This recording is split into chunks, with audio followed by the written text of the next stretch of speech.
did it. I think Isn't that going on here? I think the Clinton family has an agenda. They have a plan. They have their own interests. Is it for Barack to be the next president, or for the Clintons to be the next Democratic presidents?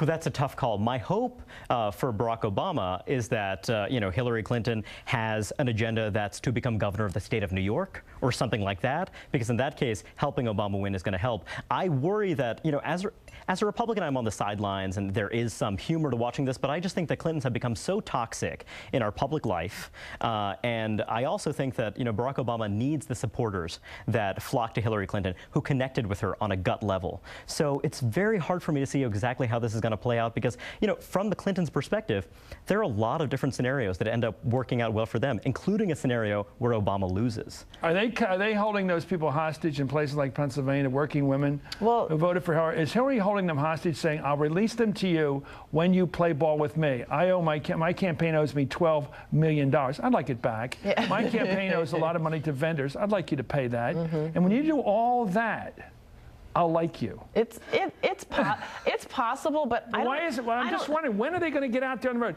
They're having a meeting Thursday night, the money people. Yes. That's tomorrow night, somewhere in Washington. They're all going to get together, the money people, and hash this thing out. This is like one of those prearranged marriages in some other culture where people argue about, I want to give you 3 hens and 2 geese, and if you don't give me 3 hens and 2 geese, she's not really going to like you. Yeah, yeah. I don't think she's ever going to really like him. She might like him a little bit more if all of her campaign debt gets paid off, but I think there's a 2012 strategy here, and I think that when President Clinton said, "I will do whatever I'm asked," it's possible that he's hinting that he's not going to be asked to do anything, and maybe he knows that. This is a very troubling marriage. What do you make of this?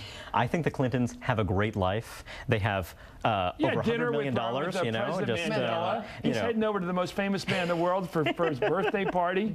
Hanging out with magnates. They don't need to be president. By the way, who does he least wish will get the invitation next time to that birthday party with Mandela? He's afraid Barack Obama will get the invitation. These guys are competing for leading Democratic leader of the world, right? Yeah. Lowercase d. And legacy. Bill Clinton, as the former Democratic president, 2 terms, wants his legacy to be the greatest Democratic president we have had in this century. So when the people in Nairobi say, who would you most like to have come to give a speech over here at a big soccer stadium, right? Would you rather have Barack Obama or Bill Clinton? You don't think Bill Clinton knows that shadow competition's going on? You're grimacing. Well, look, I mean, I hope that he's bigger than that. Because, I mean, Bill Clinton.